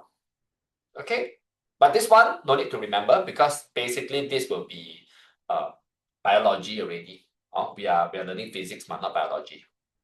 And then for long-sightedness, the cause of long-sightedness is because when someone who don't have short-sightedness, usually it's people who don't have short-sightedness, because I say people who have short-sightedness usually don't have long-sightedness. Normally, 99% or even more, 99.99. So it's like very rare case to have long-sightedness and short-sightedness together in one eye one. Very rare case. Okay. But then, okay, like I said, so usually for people who don't have short-sightedness, when they become old, the muscle who hold the lens is called ciliary muscle. Do you guys still remember? It doesn't matter, that's biology. The muscle become loose because when we grow old, the muscle loosens. The tightness of the muscle is not as tight as when we are still young. So when you're old, our eye muscle become loose. And it become loose naturally because we become old. Okay, is there any way to practice eye muscle? I don't know. You can go and search Google, see whether you get any exercise to practice your eye muscle. So to prevent the loosen of the muscle. Yeah, but yeah, like I said, the objective, in order for us to see clearly, for people who have long-sightedness to see clearly, same thing you want the light rays to focus on the retina, not here. Not here. Now the light rays focus here, too late behind the retina. So in order for light to focus on the retina earlier, see this is called earlier because just now too late already. So if the light rays, if we want to focus the light earlier, we have to wear people who have long-sightedness have to wear convex lens to focus the light rays first, then after passing through our eye lens, then the focus can be focused another one more time. So it's like 2 times focusing like this. See? And then I draw a dotted line in between. So when the light ray passes through this lens, the light rays will be converged. Should be from here. Converge and converge one more time. So, and that's how we can make the light rays focus earlier. You can draw parallel lines here because after passing through the first convex lens, on the lens that we wear, it will be focused.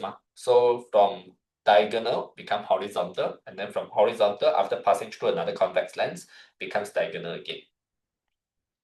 Okay, so the direction has to be drawn correctly, like this. Here. And also like this. Okay, so that's how the light rays is able to focus on the retina now. And the people who have hypermetropia, which is long-sightedness, will be able to see things clearly now. Okay. Now, once you're done, done already, because the question asks you to use the ray diagram to show. Then the next thing for F is also a calculation questions. So it's basically almost the same thing. but we don't have to waste time go and do the same thing over again. No? Just now we already calculate that using the object distance and also using the image distance, you can use the lens formula 1 over f equals to 1 over u plus 1 over v to calculate the focal length of the lens there. Because now the first question wants you to find the focal length. And so this is the image distance and this is the object distance, because the slide is the object and the image of the slide that shows on the screen is the image.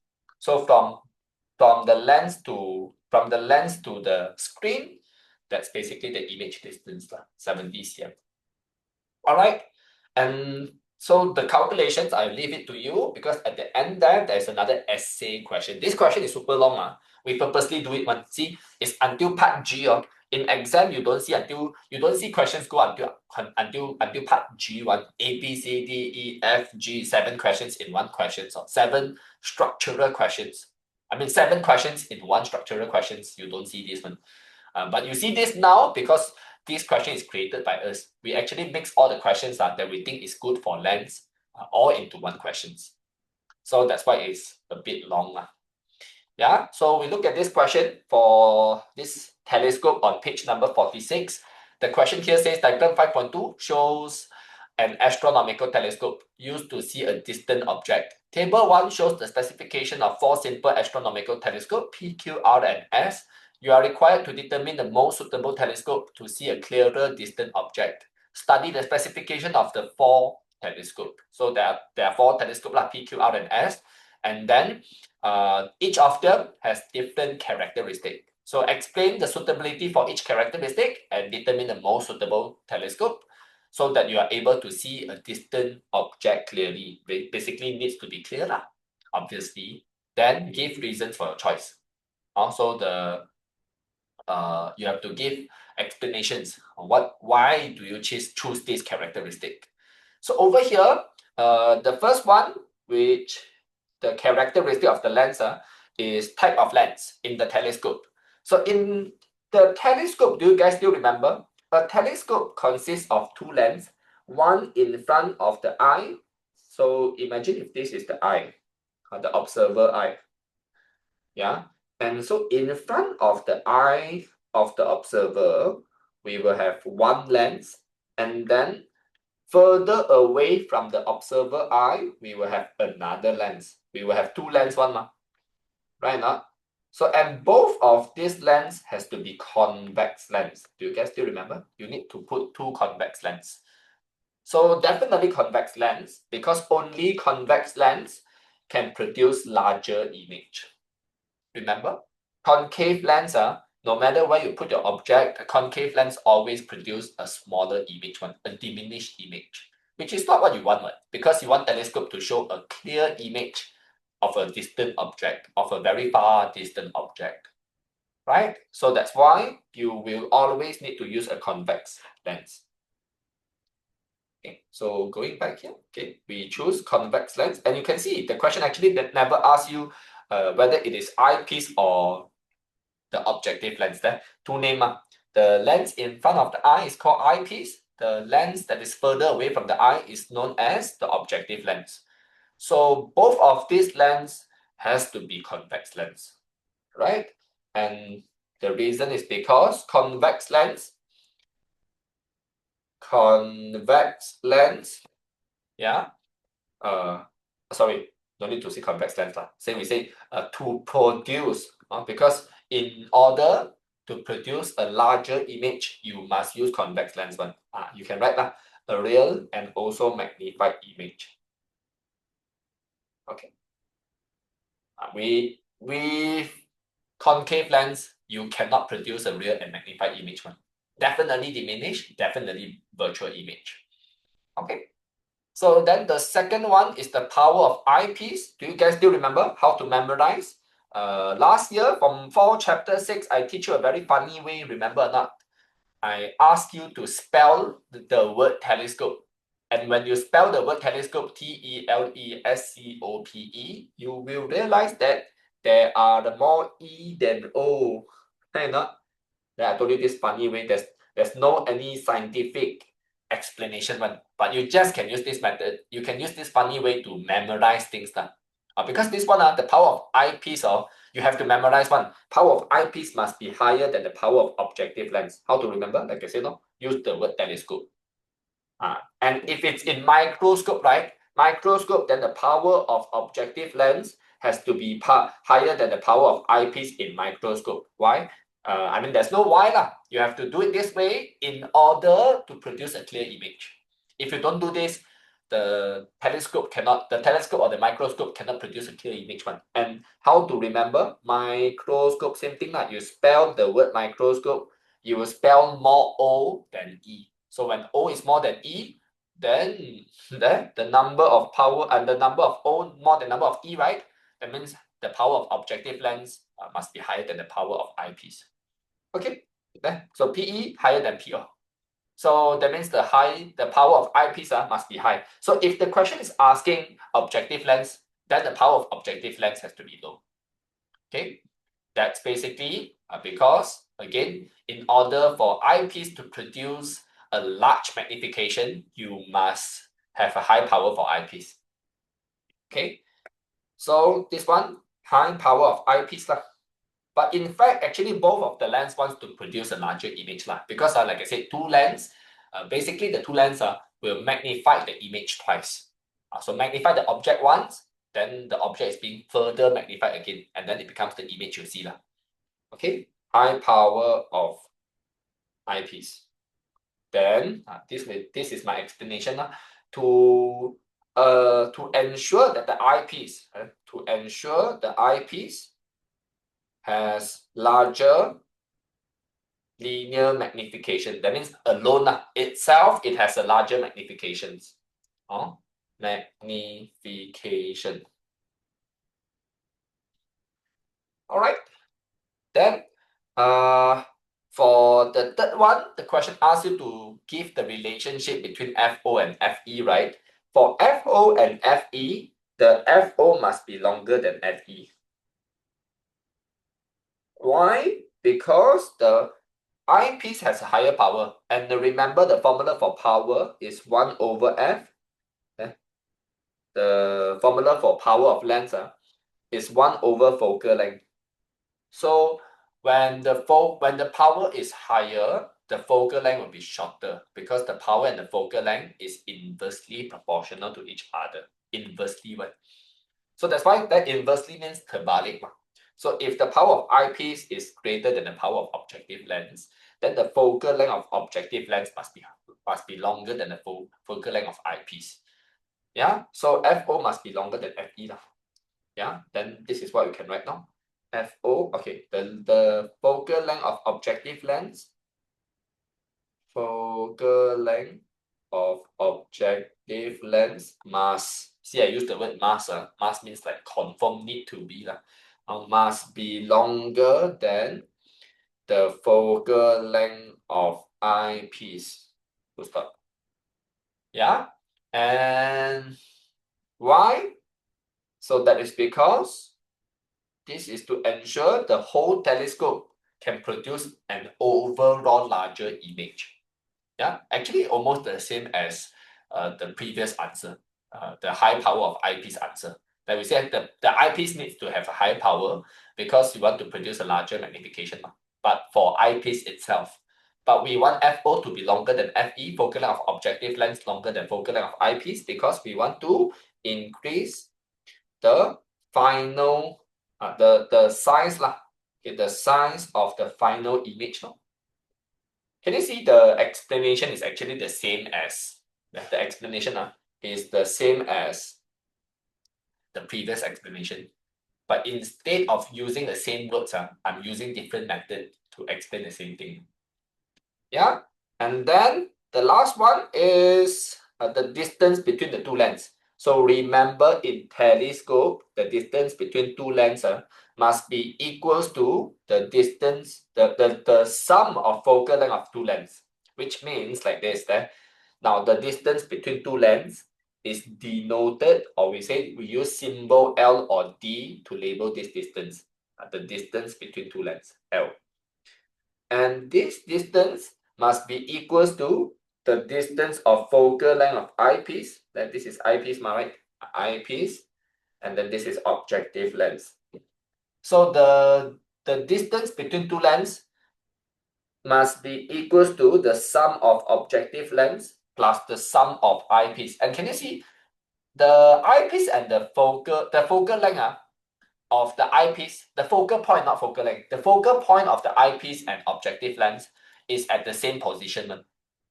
You see that? They are at the same position. FO and FE at the same place. So that is because this is the normal adjustment of telescope. So this is basically like if you want to design a telescope, this is how you should put the focal point of objective lens and eyepiece. And if you put the focal point of the objective lens and eyepiece at the same place, then the distance between two lens will be basically the sum of focal length of objective lens plus the focal length of eyepiece.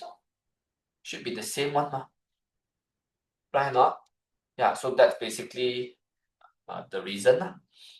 Okay, and over here, then this is what we can write now. L equals to FO plus FE. Okay, L equals to FO plus FE. And the reason we write, because this is the normal adjustment of telescope. Okay, this is the normal adjustment of telescope to produce clear image. It's that if you want to get a clear image, you must put the focal point of the objective lens and the eyepiece at the same point, so that the length you add them together is equal to the distance between two lenses. Clear? So the last answer, final, then we pick the telescope. So you can see the telescope that fulfills all the good characteristic one is telescope Q. Yeah, telescope Q. And then you go home and write why not? So because the telescope Q consists of all the good characteristic we mentioned just now. It uses convex lens, high power of eyepiece, the focal length of objective lens is longer than the focal length of eyepiece, and the distance between two lenses is equals to the focal length of objective lens plus focal length of eyepiece. Now, and remember, in microscope, then the distance between the two lenses must be further one. So it's not equal one in microscope, only in microscope, but in telescope, the distance is the same as the sum of the focal point of objective lens plus the objective lens of the focal length of eyepiece. Okay, so different device uses different setting as the normal adjustment to produce clear image. Okay. Now, after that, once we are done, we still got about 20 more minutes. Let us do Form 4 Chapter 4 questions. So the Form 4 Chapter 4 questions that I have picked is at the back at question number 18, if I'm not wrong. Yesterday, I go through the questions.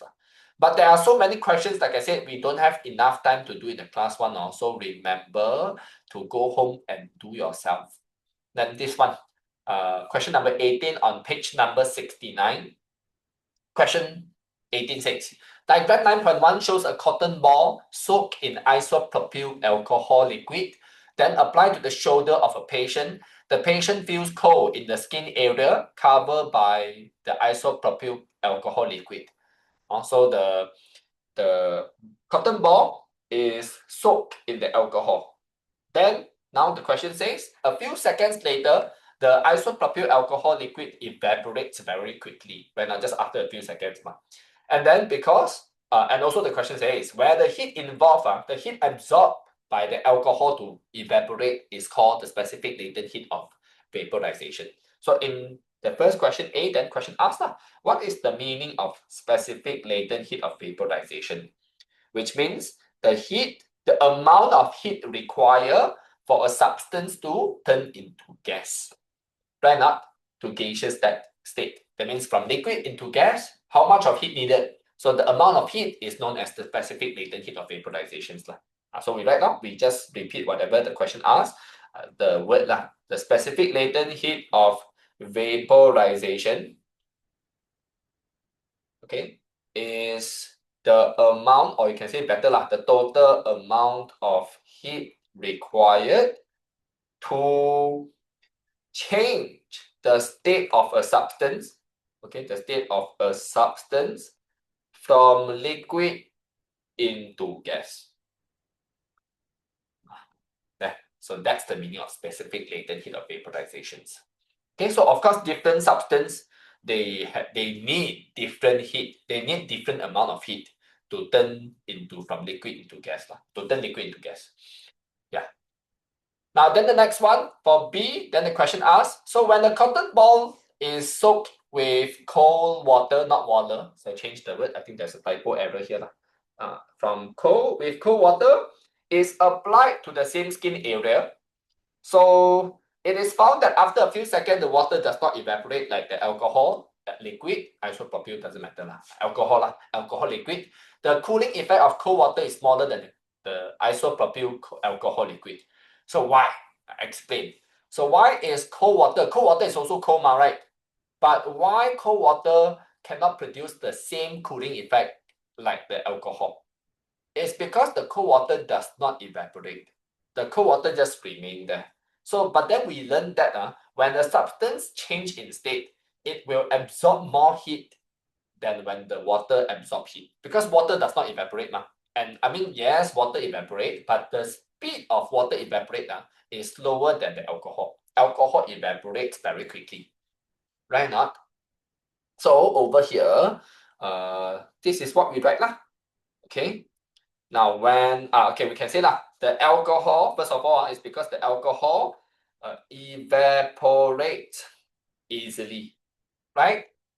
So evaporate means vaporize or you can say vaporize better word. Vaporize easily due to what? Due to the low boiling point, right? So our body temperature can easily vaporize the alcohol because the alcohol has a very low boiling point. Okay, and I think you can say lower boiling point instead of saying just low because we want to compare with the water than the water. Okay, so the alcohol vaporize easily due to having a lower boiling point than water. So the second point is when the alcohol evaporates, okay, and which means it vaporize when it evaporates, alcohol evaporates, the alcohol needs to absorb, it will need to absorb heat, right now, because evaporation is a process where liquid turns into gas. So if liquid wants to turn into gas, this process requires heat. So it means the alcohol needs heat. But where the heat alcohol gets from?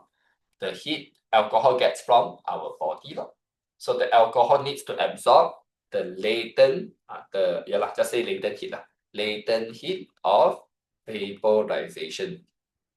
Okay, so and it will absorb the latent heat of vaporizations from our body, or you can say from the skin of the body.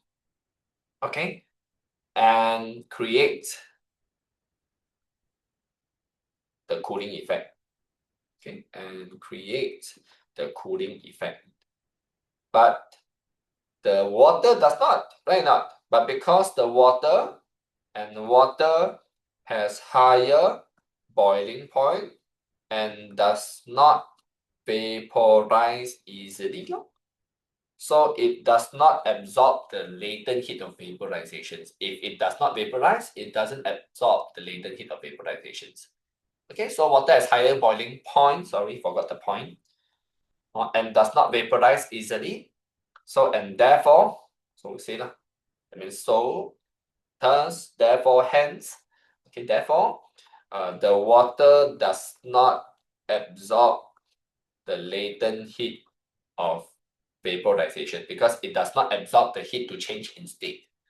Okay, water does not absorb the latent heat of vaporizations, and therefore that's why it does not create as much cooling effect. So it will create cooling effect, but not as much as the alcohol evaporates. Okay, so it does not create as much cooling effect as the alcohol do. Okay, so that's the reason why the cooling effect of cold water is smaller than isopropyl alcohol. Clear?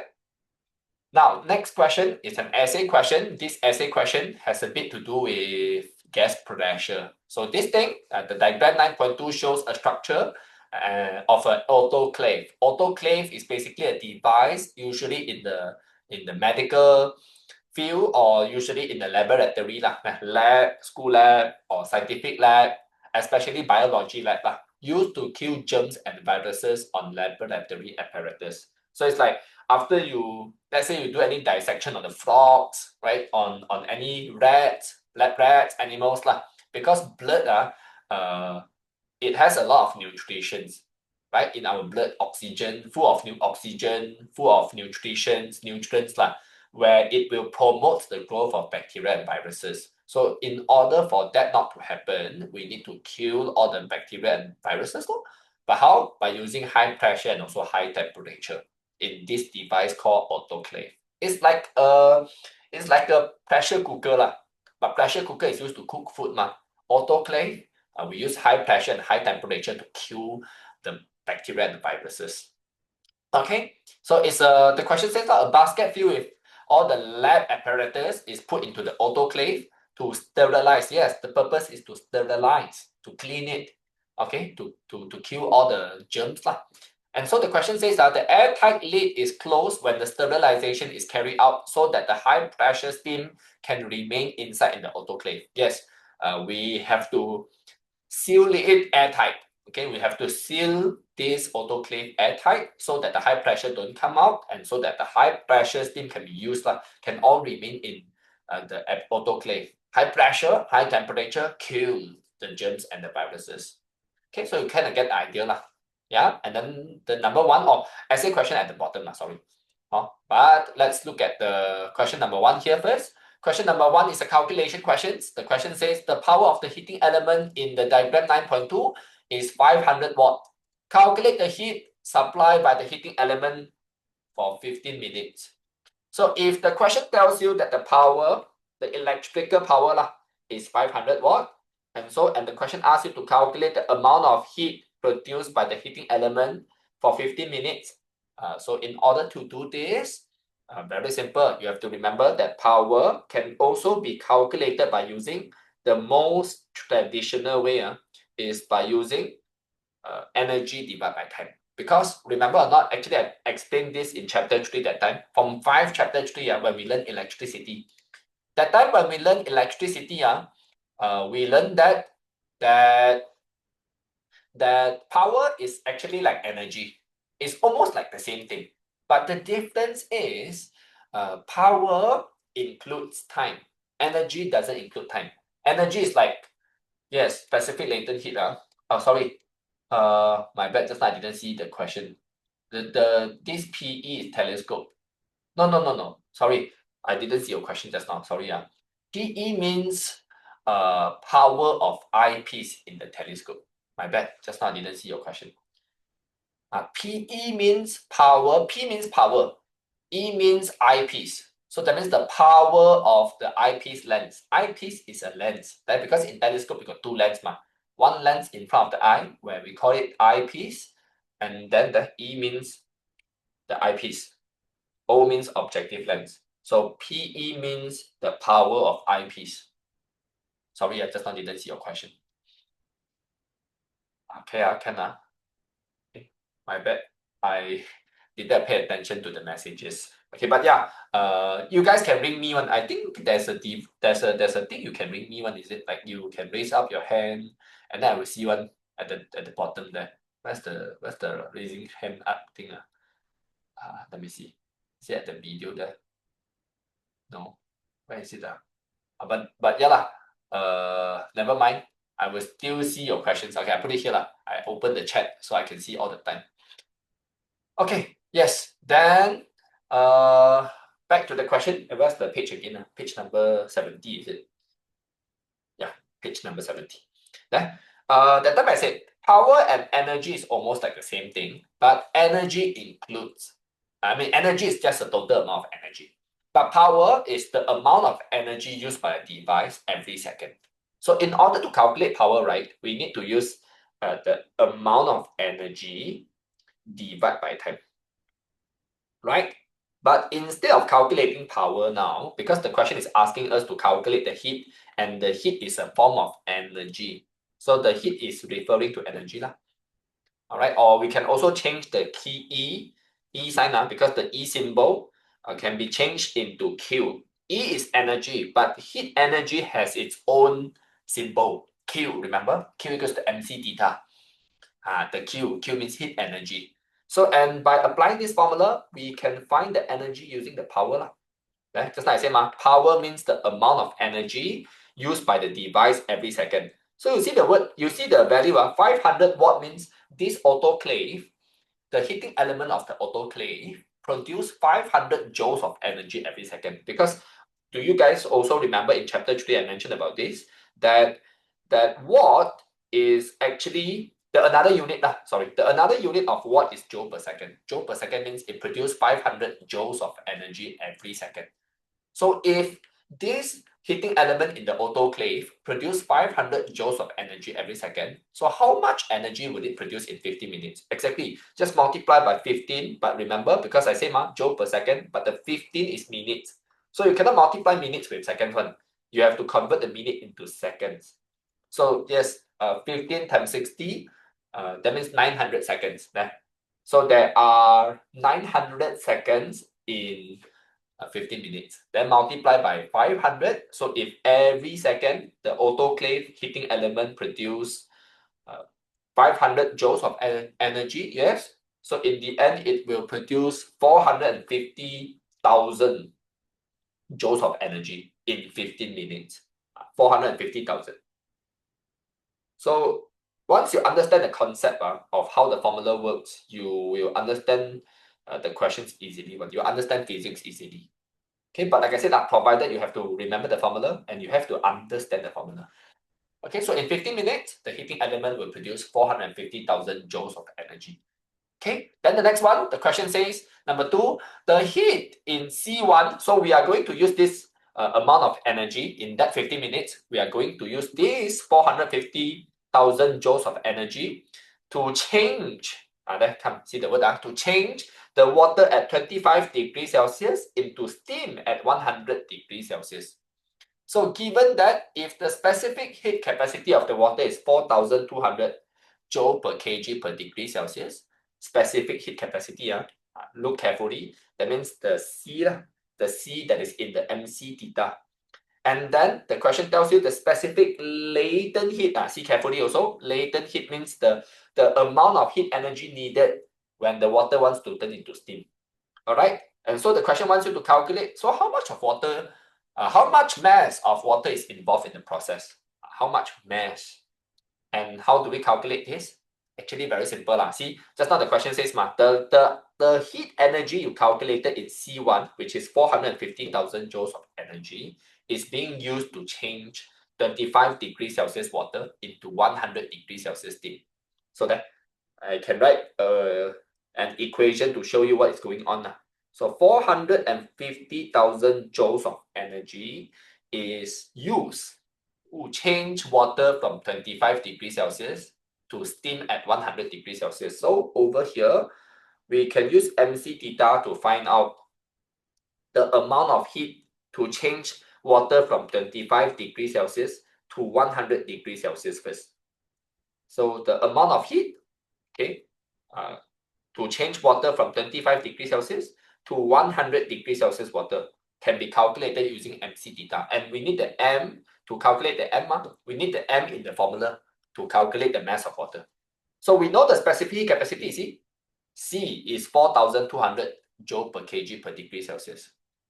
Now, latent heat, why is it not latent heat formula? Okay, because latent heat, I say, latent heat is the amount of heat that requires to change in state. So water has to increase from 25 degrees Celsius first to 100 degrees Celsius first. Right not? Because you cannot change water that is at 25 degrees Celsius immediately into steam one. Right? The water has to increase temperature from 25 to 100 first. Then when the water reach 100 degrees Celsius, then only it will turn into steam. Okay, never mind. I use diagram to show you. It's even, then it will be even more understanding. Okay, let's say like this. Okay, like this. Okay, I don't know how to draw water droplets. Okay, no need water droplets lah. Imagine this is a pool of water lah. Okay, water. So how much water? Don't know. Okay, don't know how many water. But the question says, we want to find the mass. So let's say we don't know the mass of the water. Okay, don't know how much. But okay, never mind. Even if you get it, I draw so to enhance your understanding. So first of all, the water has to, at first, initially the water is 25 degrees Celsius. We need to increase the temperature of the water to 100 degrees Celsius first. Right now, because water cannot suddenly change from water at 25 degrees Celsius immediately turn into steam.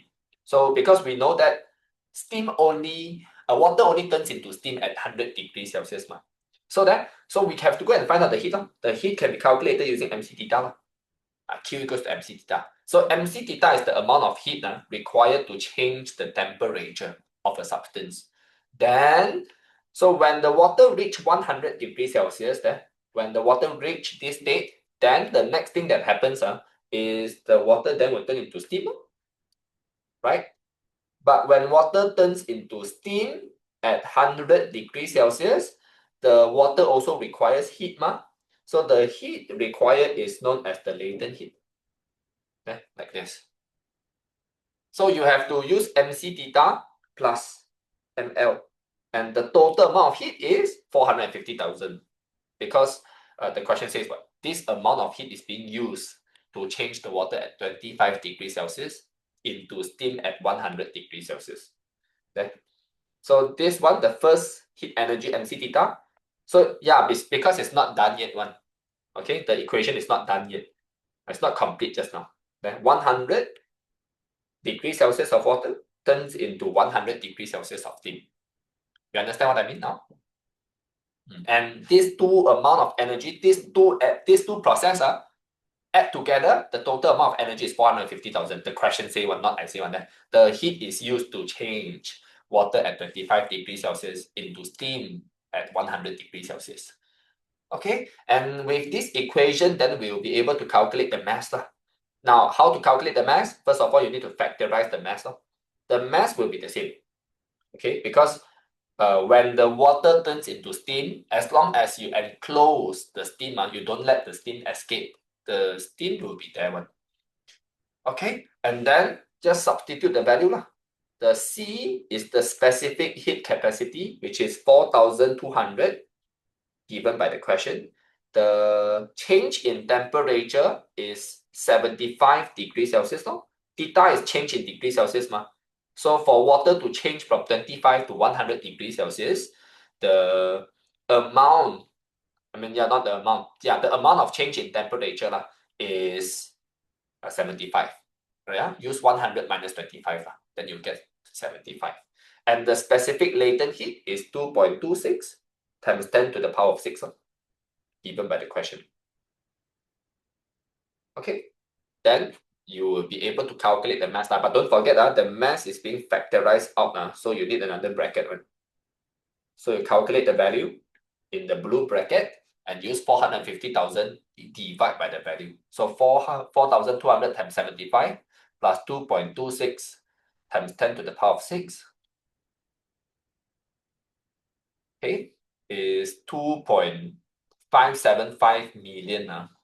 2.575 times 10 to the power of 6.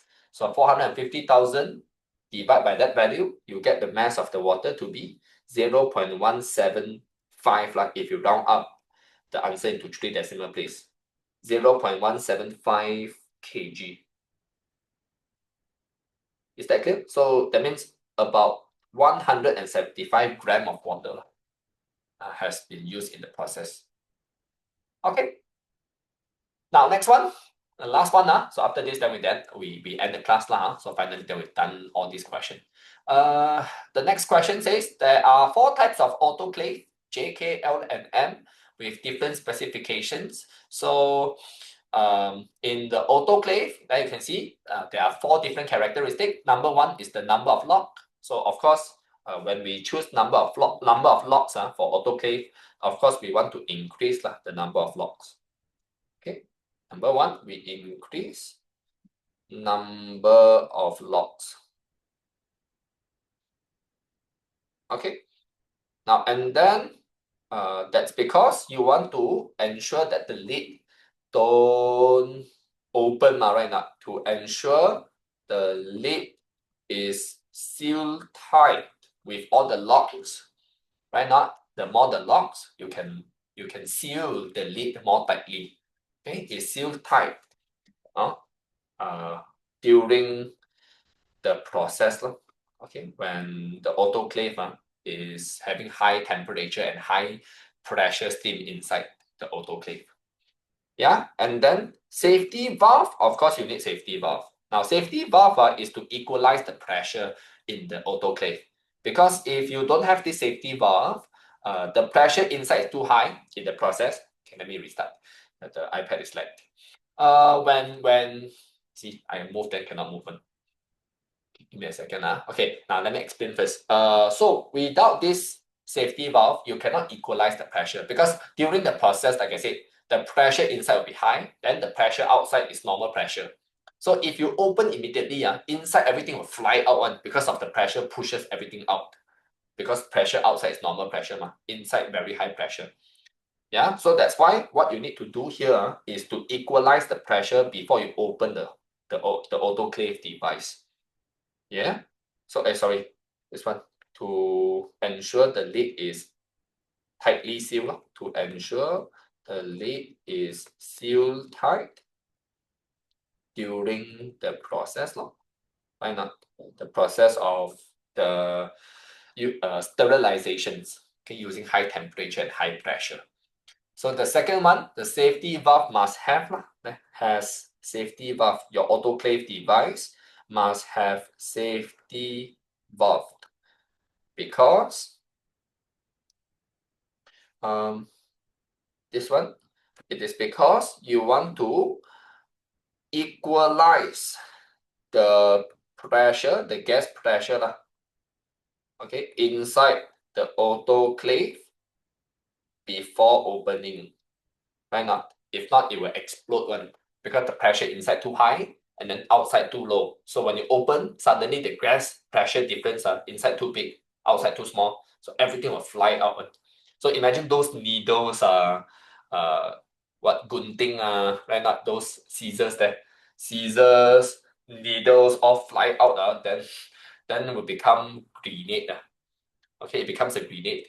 Then it will injure everyone around, like an explosion. Okay, so safety valve must have one. Have safety valve, more locks, and then power of heating element, of course, higher, so that to produce more heat energy, right? So high power of heating element, this one obviously high power of heating element, because you want to produce, to increase the heat production, right? Not to increase the amount of heat energy, to increase the amount of heat energy produced in the autoclave. Okay, last one, then we have the wall. The thickness of the wall must be thick. So in order to withstand the high pressure of the autoclave. So thickness of the wall, thickness of the autoclave wall. Okay, because you want to ensure the autoclave can withstand the high gas pressure, right now, in the autoclave. Okay. Yeah, so and the best autoclave is autoclave M. Then you go ahead and write down why autoclave M. Autoclave M. And then you go home and write the reason. Okay. Any questions? I mean, even if you have any questions, you can let me know after the class by contacting me in WhatsApp, because now I'm also gonna rush to a dinner now. There's an event to attend. But yeah, if you guys have any questions regarding the class and also anything regarding physics revision, please ask me. Please do not hesitate. Yeah. Now, if you have no questions, I mean, if you have, ask me in WhatsApp. And if everything is okay, I will see you guys tomorrow lah. Okay, because tomorrow we'll have normal class again lah. Okay, in the booster class and also in the normal class. Basically, what we are doing now is what we are basically doing in the booster class. Because in booster class we keep doing we keep doing our revisions also ma. But in booster class we do chapter by chapter lah. But now we are doing randomly, right? Like example, just now we started off from 4 chapter 5, 6, then we go back to now 4 chapter 4. Yeah, but in booster class, every month we do 1 chapter, also something like this. Yeah, anyway, I'll see you guys tomorrow in the online class, or if you guys are physical class students, then I will see you in the physical class next week, starting tomorrow until Friday. Okay, see you. Thank you for joining. Okay, bye-bye. You're welcome. Bye-bye.